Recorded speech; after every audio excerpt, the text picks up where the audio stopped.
Philip, what a tremendous performance. What a tremendous performance for the 90 minutes. Yeah, we have to be diligent today. You know, we had some, after last weekend, that was a heartbreak for everybody. And our mission today was just to go in and try to deliver the same and, stay diligent, stay compact and work for each other as we did. You know, we've done it loads of time this season and today paid off. And, great support as well. Adam, you didn't stop all day. Drove on. Yeah, he's up there with the running stats, to be fair to him. He's had a brilliant season and hopefully we can stay up and we can celebrate towards the end of the season. But again, he was fantastic, another goal, and we just need to keep working hard now. Fantastic goal in that first half. Yeah, I've been working on getting in the box, but, shout out to Dango as well. I thought he was terrific, and since he's come, he's been a real danger for us, added pace and quality up front. And yeah, that's what we've been working on training, get him down and, getting crosses in and just make sure me and Dom and the rest of the boys are in the box. And yeah, I took a bit of a deflection, but, got there in the end. No one cares about that. Adam, you've equalled the club record appearances. You wouldn't want to be... old there. You wouldn't want to be remembered for the handball either, would you? Yeah, I mean, even some of the Liverpool lads said it's a bit harsh, I'm jumping, I can't see the ball, and I don't know how I'm meant to stop that. I jump with my hands. I think my arms were down, so maybe a little bit of justice in the end there. They missed it. What, the penalty miss? Yeah, that was a stroke of luck. Yeah, a little bit, yeah. So I was happy with that. Very important. You're out of the relegation zone. Yeah, it sounds nice. It's been a struggle the past few games, even though we've put in some good performances, but all credit to the lads. We come in every week, work hard, and today it's paid off, and hopefully we can keep it going and get 3 points against Villa next week.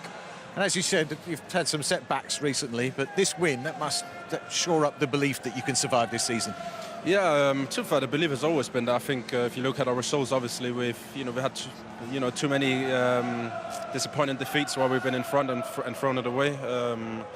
But I think looking throughout the whole season, I think we've been doing good. It's not like we're playing bad football or anything. We're playing well. We're working hard and we're looking good. It's just the result and the final, product sometimes has been the problem. And like I said, today against the top side, we got the job done. So yeah, good, tremendous afternoon. Well done, gentlemen. Cheers, thank you. Appreciate it. Thank you.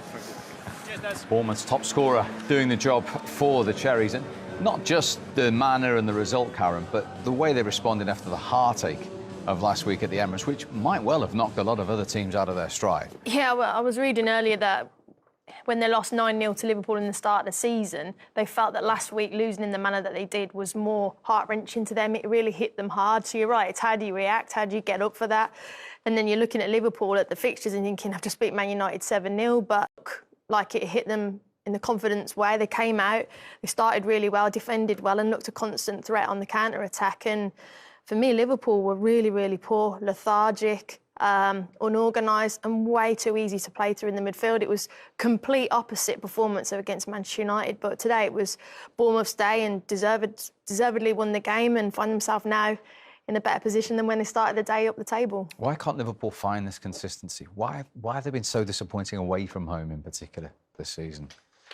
Well, it's the million-dollar question, isn't it? I bet you Jurgen Klopp's thinking that to himself. There is no one reason why Liverpool have been poor this season. There's plenty of them, and you can find plenty of them. But the inconsistency is the one, Steve. I mean, if Liverpool had been rubbish all season, then you could think to yourself, OK, well, there's a lot that needs to be changed here.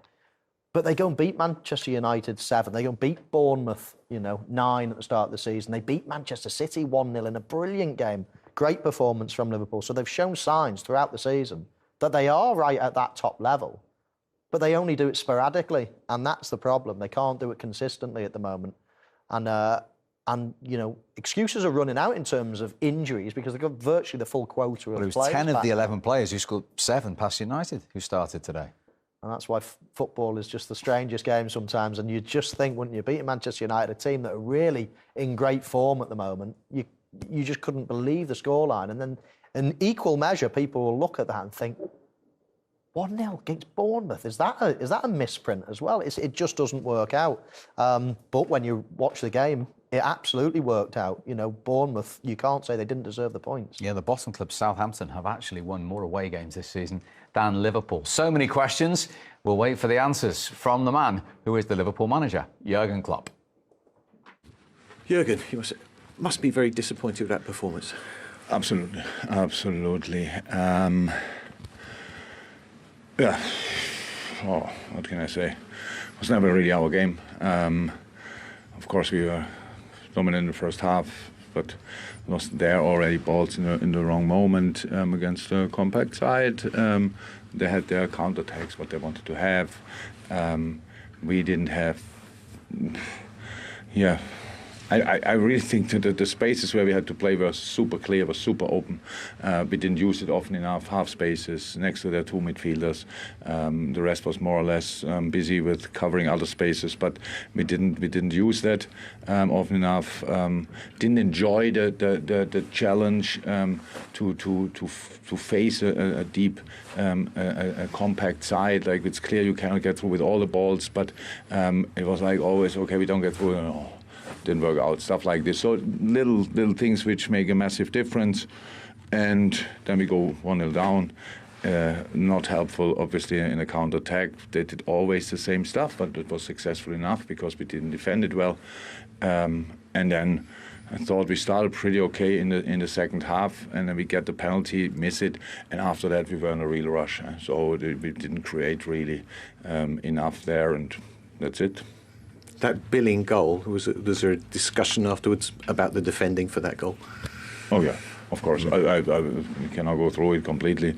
Pass the ball, don't cover the space. I think I don't know 100% anymore how the positioning was. I need to watch it back. But in the end, a ball comes from the outside to the inside, and probably it should be defendable as well. But I have to watch it back. And Mo Salah is the man that you guaranteed to score mostly. Just inexplicable. Yeah. Obviously, the last penalty we got was somehow, I don't know when it was, in the league at least, it's long ago. And obviously, that's, yeah, so it's completely hypothetical, but I think if you score there, the game could turn. That doesn't make the performance better, but could change the result at least. So that's it. But he scores goals. He scores a lot of goals, and now he missed the penalty. That's life. And we talked about before the game about the strength from right down through the Premier League that a result like this can always happen. Yeah, and it was clear from the first second. Come on, we come here and Bournemouth fights for staying in the league. Wonderful club, wonderful city. They want to stay in. And how I said before the game, they do really well. And the results were not going in their direction in the last few months, but the performances look different, and so they deserve today the 3 points. That's it. Thank you, Jürgen. You're welcome.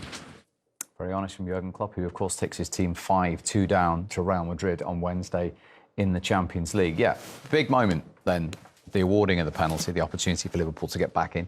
Did we think it was a penalty, Karen? I do actually, yeah.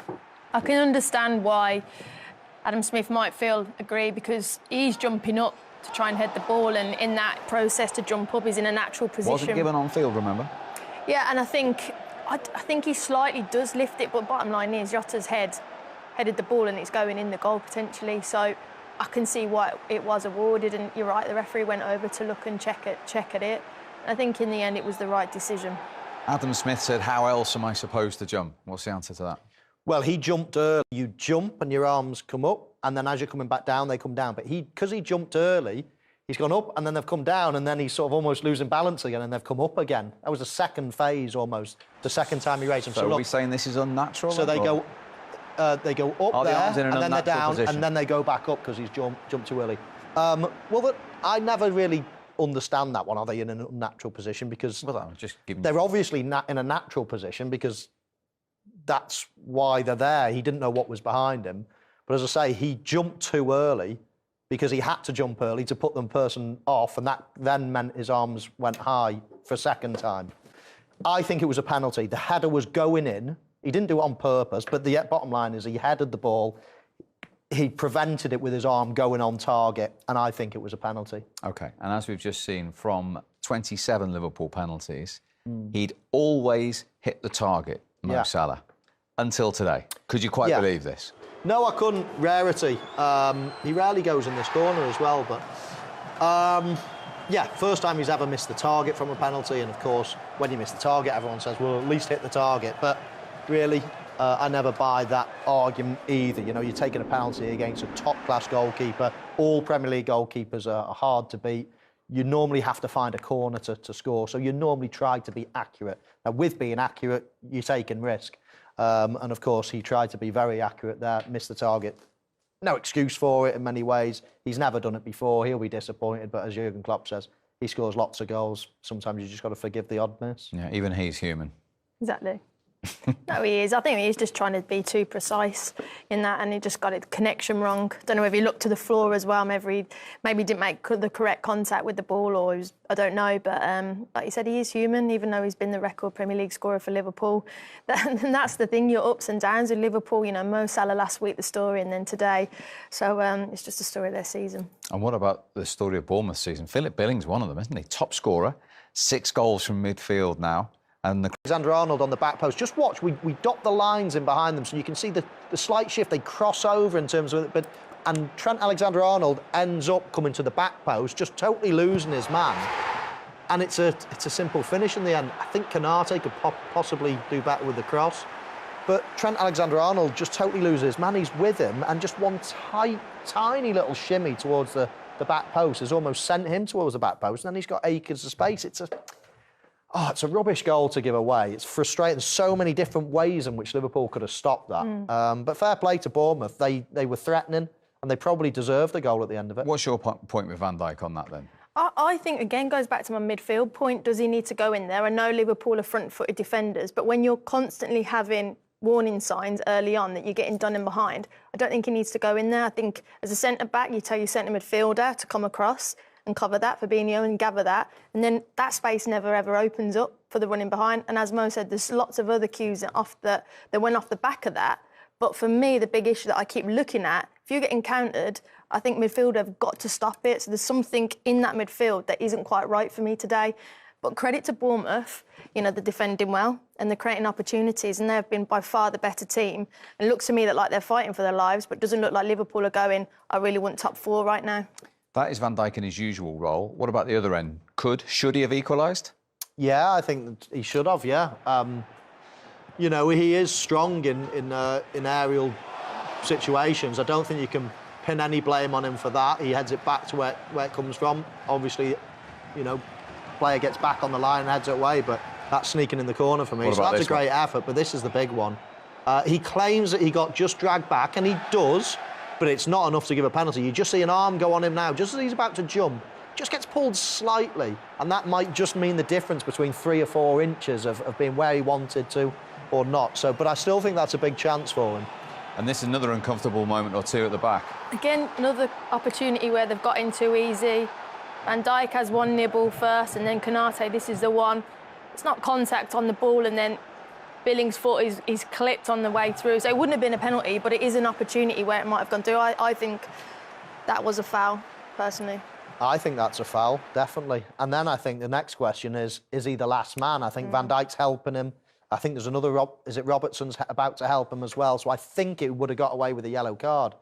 But it would have been a free kick in a dangerous area and a question of a red card. So I think he got lucky there. But, you know, I can't complain at the score at half-time. I think Brighton have looked livelier. Well, Bournemouth looked lively. Yeah, Brighton to come this afternoon. Yeah, after the highs of last Sunday, very much back down to earth in that first 45.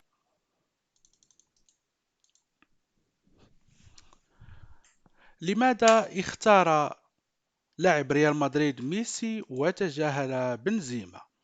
حاول النمساوي ديفيد ألابا مدافع ريال مدريد الدفاع عن نفسه بعد التعرض لانتقادات عنيفة على مواقع التواصل الاجتماعي بعد الكشف عن اختيار ليونيل ميسي كأفضل لاعب في العالم على حساب زميله كريم بنزيما. ونال ميسي الذي قاد الأرجنتين لإحراز لقب كأس العالم في نهاية العام الماضي جائزة الاتحاد الدولي فيفا لأفضل لاعب في العالم الاثنين، بينما جاء بنزيما الفائز بدوري أبطال أوروبا ثالثا خلف مواطنه كيليان مبابي مهاجم باريس سان جيرمان. وكتب ألابا قائد النمسا على تويتر يوم الثلاثاء بعدما وصلت الانتقادات إلى مطالبة مشجعين برحيله عن ريال مدريد بخصوص تصويت فيفا لجائزة الأفضل، فإن منتخب النمسا يصوت على هذه الجائزة كفريق ولا أفعل ذلك بمفردي. كل شخص في الفريق بوسع التصويت وهكذا نختار. وأضاف: كل شخص وخاصة كريم يدرك جيدا مدى إعجابي به، وبمستواه. لقد قلت مرارا إنه بالنسبة لي هو أفضل مهاجم في العالم، وهكذا هو الحال بدون أي شك. ولم يحضر بنزيما حفل فيفا في باريس، وذكرت التقارير أن ريال مدريد الذي يستعد لمواجهة برشلونة في كأس الملك يوم الخميس قرر إبعاد لاعبيه بعدما أدرك عدم فوز أي من عناصر بجائزة الأفضل، إلى جانب عدم ترشيح فينيسيوس جونيور للتشكيلة المثالية للعام. وإلى جانب ميسي فقد فاز الأرجنتيني إيميليانو مارتينيز بجائزة أفضل حارس، ونال الأرجنتيني ليونيل سكالوني جائزة أفضل مدرب.